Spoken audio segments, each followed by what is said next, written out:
Hi viewers, welcome you once again to Micro Learning. This is Shailaja. So today we are going to see 3.7, exercise 3.7. It's nothing but the comparison between Keynesian and classicism. Okay, what did the classical economists speak about? They said supply creates its own demand. And the rate of interest is supposed to be the reward that you are going to get for your savings.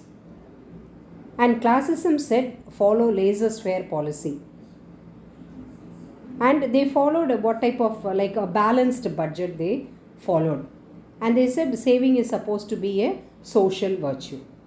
When all this classicism said, Keynesian economists, they were against the classical classicism.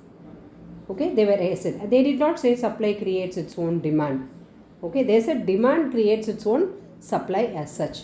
And the rate of interest always plays a very major role in handling liquid cash.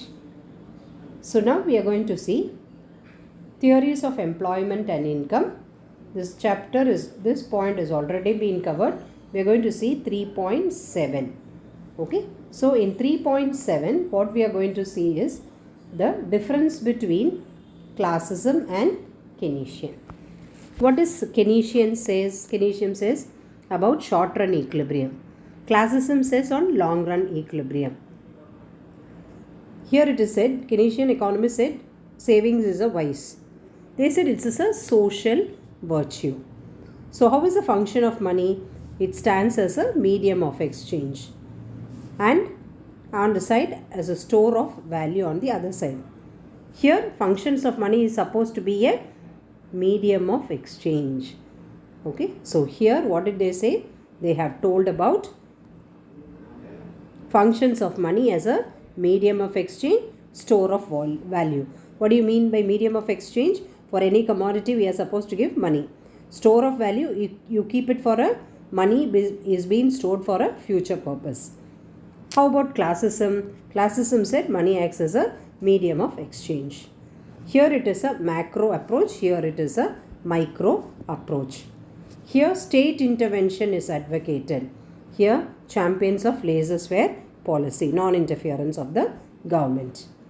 Next is applicable to all situations, full employment and less full employment. How about this? Here they have said only full employment exists. Capitalism and his has inherent contradictions. Here, capitalism is well and good. Budgeting should be adjusted to the requirement of the economy. Here, classicism has said balanced budget. Always we cannot follow balanced budget. Always there exists deficit or surplus budget is also not possible. But mostly deficit budget in today's condition.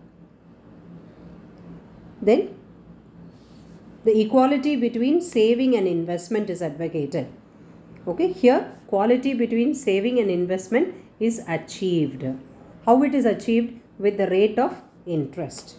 So rate of interest is determined by demand for the supply of money. Here the rate of interest is determined by saving and investment. Okay, next one, rate of interest is a flow, rate of interest is a stock. This can be your objective question. Demand creates its own supply. As far as classicism is concerned, supply creates its own demand. Then rate of interest is a reward for parting with liquidity. Here rate of interest is a reward for savings.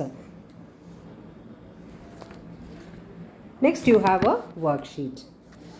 Okay, so last class when I was teaching you 3.6.3, I said consumption function is dash.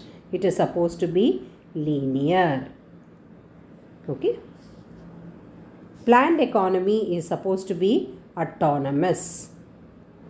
Okay, it is supposed to be autonomous.